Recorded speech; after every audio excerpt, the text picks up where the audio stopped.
apresentando, Renata, quem é a Renata, o que a Renata faz? A Renata é a tia do pet. Popularmente, aí ao longo de 20 anos, né? Eu estou passando por um processo de transição de carreira a nível de autoconhecimento, né? A consciência sistêmica. E essa amada aqui da Rose, que sempre esteve aqui presente, nos dando, né, esse direcionamento, essa abertura, né, e essa grande oportunidade de estarmos aqui nos apresentando. Quando a gente olha para a cruz, a gente pode ver que a cruz satisfez a todos. A palavra da cruz é uma loucura para aqueles que se perdem, mas para nós que somos salvos, ela é o poder de Deus. E isso está lá em 1 Coríntios, no capítulo 1, no verso 18. E porque Deus escolhe as coisas deste mundo e as visíveis e as que não são para aniquilar as que são, para que nenhuma carne se glorie perante ele. A gente olha para esse poder, quando a gente olha, né, para essa magnitude e para essa dor também, porque quando a gente olha aquela imagem das costas de Cristo, se a gente coloca o nosso sofrimento, às vezes as nossas dores, as nossas lutas, os nossos temores, mas a gente não consegue mensurar, gente. Só de ver aquilo ali, as chagas de Cristo, as feridas, né? Então, quando a gente olha para aquilo ali, a gente vê o quão imensurável, o quão incondicional, o quão insubstituível foi esse amor de Deus entregar o teu próprio filho por nós, que somos tão miseráveis, tão insignificantes, tão imperfeitos. Como a palavra mesmo nos diz, o mundo jaz no maligno. A cruz, ela nos libertou, né? E Jesus foi crucificado e um deles falou para ele, né? Se tu és o Filho de Deus, desce dessa cruz, testando ele, né? Só que Jesus não dá ouvido para esse tipo de pessoa. Jesus deu ouvido àquele que estava do outro lado. Falou, lembra-te de mim quando entrares no teu reino. É essa oração que Jesus responde, é essa formiguinha que ela sabe o que ela precisa fazer. Ninguém precisa mandar ela fazer nada. Ela sabe. Quantos de nós estamos aqui hoje, vamos ouvir, estamos nessa live, sabe o que ela precisa fazer. Ninguém precisa mandar ela fazer nada. Ela sabe. Quantos de nós estamos aqui hoje não sabemos qual é o nosso propósito de vida? Olha quanto olhar para uma formiga nos ensina. Ela foi criada para um propósito e ela vive esse propósito. Quando a gente vive o nosso propósito, as coisas fluem. Uma dinâmica aqui. E essa aqui representa eu. E aqui o que eu vou conectar são as situações da vida. Que eu vou tentando me encaixar na vida. Aqui eu tento me encaixar na profissão. Aí eu não estou bem. Eu vou buscar outra situação. E eu vou ficando cada vez mais sem forma e sem sentido. Ficando cada vez mais longe do meu propósito. Muitas vezes eu vou a lugares que eu não me encaixo. E o que vai acontecendo comigo? Eu tenho uma sensação de que eu estou aqui, andando na contramão. Eu estou aqui, como se a minha vida não tivesse sentido. Incapacidade, não merecimento, vazia, incapaz, insatisfeita. E eu comecei a refletir sobre essa pergunta. Quem que eu era? Comecei a olhar para dentro de mim. A introspecção é o caminho de volta Então, hoje eu sei que se eu tenho essa sensação, e você aí também tem, que você está na contramão, você está no caminho certo. Esse é o caminho de volta para onde, Rose? De volta para dentro. Porque a tua essência, a essência divina da criação, o sopro lá do Gênesis, está dentro de você, no seu DNA. O DNA divino, o DNA de Deus. Você consegue viver uma vida plena se você não encontrar esse DNA que está dentro de você. E esse retorno te leva para onde? Te leva para a cruz. Aqui na cruz você aprende quem você é. Olhando para Jesus, olhando para o sacrifício dele. Jesus morreu por todos nós. A todos que crerem, ele deu o direito de serem chamados filhos de Deus. Jesus morreu e o véu do templo se rasgou de alto a baixo. Quer dizer que não foi rasgado por mão humana, fazendo com que nós tenhamos livre acesso. A cruz, ela satisfez a todos. Até o próprio inimigo ela satisfez. A cruz é o sacrifício máximo de Cristo. Então, por amor, pela própria humanidade, porque a humanidade foi feita pela Trindade, nós somos tricotômicos, né? A nossa essência é a tricotomia do ser, ou seja, nós somos corpo, alma, espírito. Simultaneamente, ela aponta para direções distintas, onde Deus expressa a sua santidade sem nos consumir. E qual é o propósito disso? Nos promover a salvação. E nós sabemos que a salvação, ela não vem pelas coisas que nós fazemos. A salvação, ela vem pela graça. Né? Mesmo que nós não mereçamos, ela é um dom imerecido pela graça que nós alcançamos.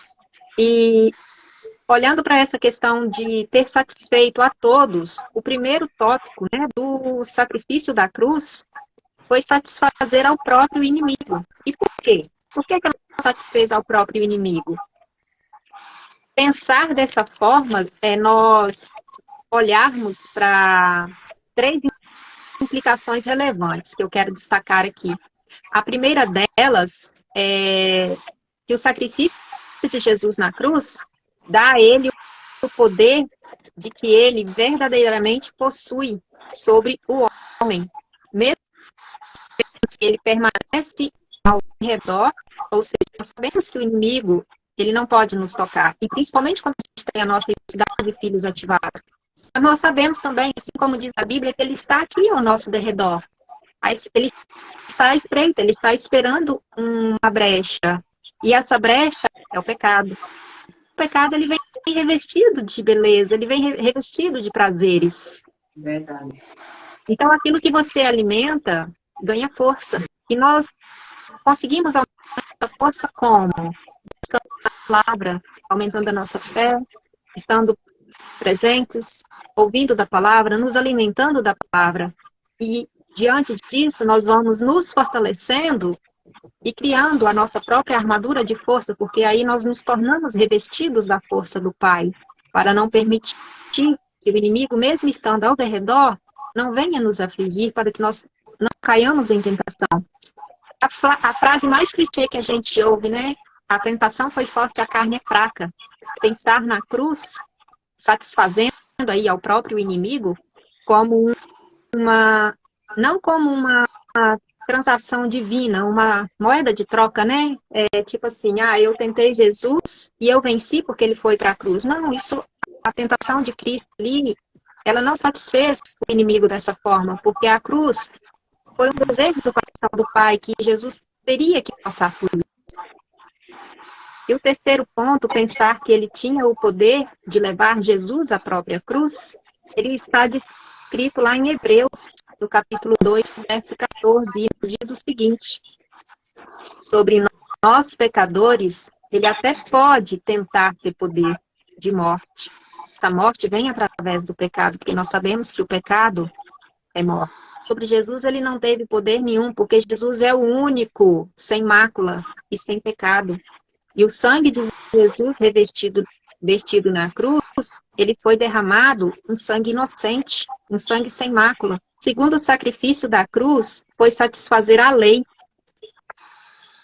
A lei, como nós vemos, como nós sabemos, quando a gente fala em leis, a gente pensa aí logo numa lei de trânsito, né? Se você estiver aí transitando por uma avenida que requer uma velocidade, você ultrapassar esse limite, você vai sofrer penalidades, ou você vai ser multado, você vai sofrer um acidente, ou você vai bater. Em contrapartida, nós sabemos que as leis da palavra, elas estão aí em vigor pleno. Quer você as conheça ou não, elas estão vigorando.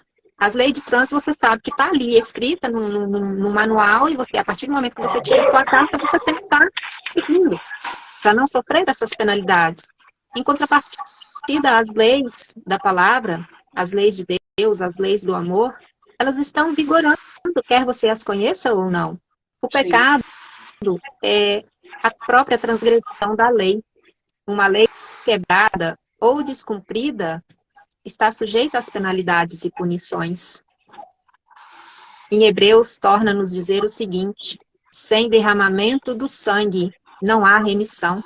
A conexão com Deus não é uma relação de sujeição, mas de identidade. Em Deus, a lei é viva e ela se faz vigorar. O terceiro sacrifício da cruz que satisfez foi a questão da honra e justiça.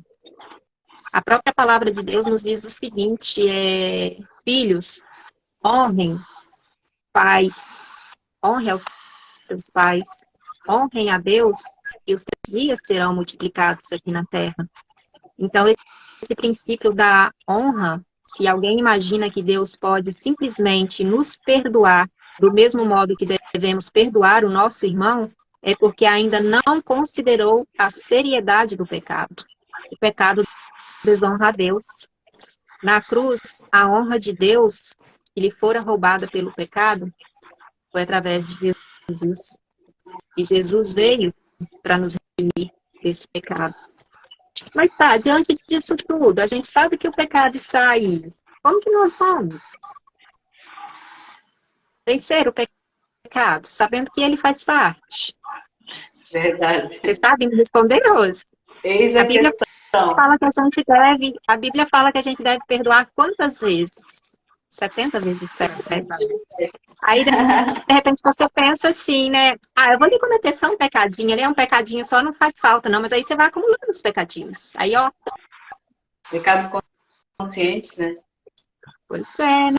Então, o pecado gerou quebra na ordem do mundo. Nós vemos lá na queda. A desordem.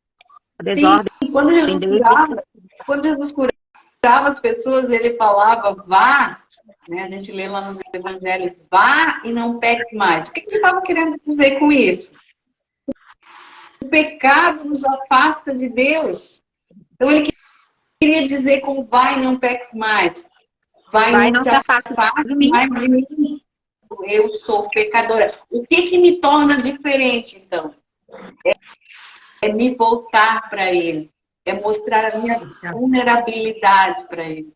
Dizer, Senhor, mais uma vez eu cometi isso.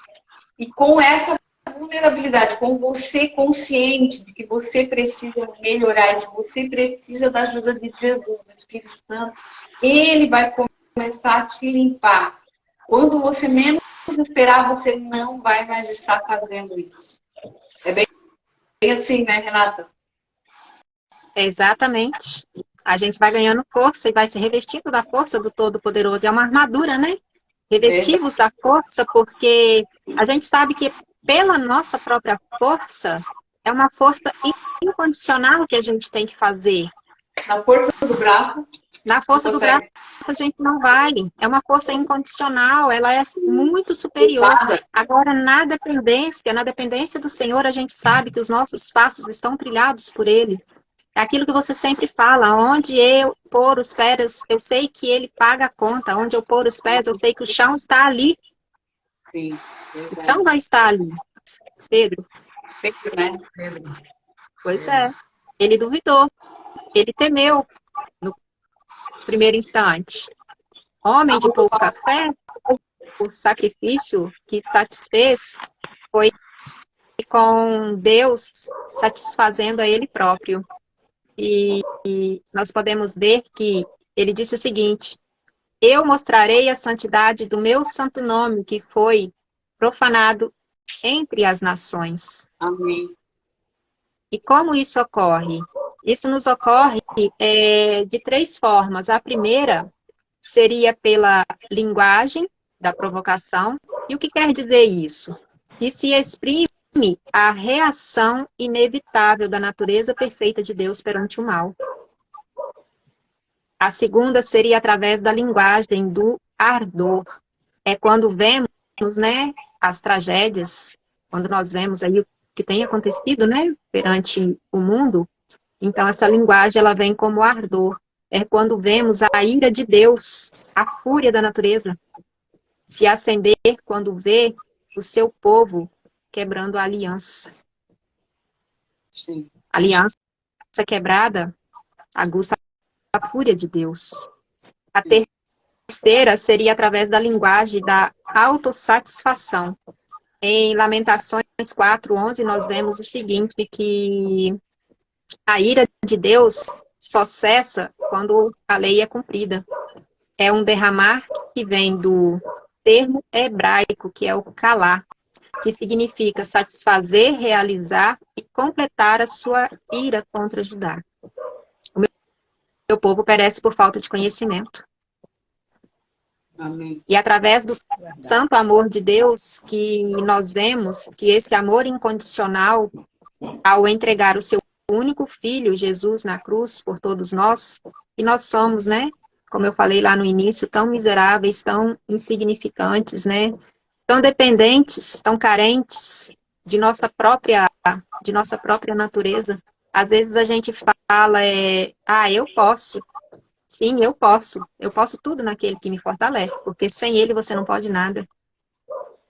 Pelas suas próprias convicções, pelas suas próprias razões. Muitas das vezes você vai pela vida como aqueles bonecos de posto, né? Só ali nos bracinhos bailando, né? É isso que você utilizou ali. Você tenta se encaixar, você tenta conexões, você tenta achar, se encontrar, e você não se encontra. Você não se acha no mundo, né? Tem lugares, tem situações, tem pessoas que não vai dar certo. Você está no meio de uma multidão, ao mesmo tempo você está vazia. Sim, isso aí. Mesmo em meio à multidão ou rodeado de pessoas, você se sente sozinho. Mas esse vazio que existe, todos têm. Sim. Uns vão preencher com o quê? Com bebida. Outros vão preencher com o quê? Com drogas. Outros vão preencher com o quê? Com alimentação em excesso, alimentação disfuncional. Então, assim, vão continuar vazio, né? Isso. Vão achar que está se enchendo, mas continua o vazio lá dentro. Isso. Faz total sentido. Não supre. Por minha essência divina me chamando.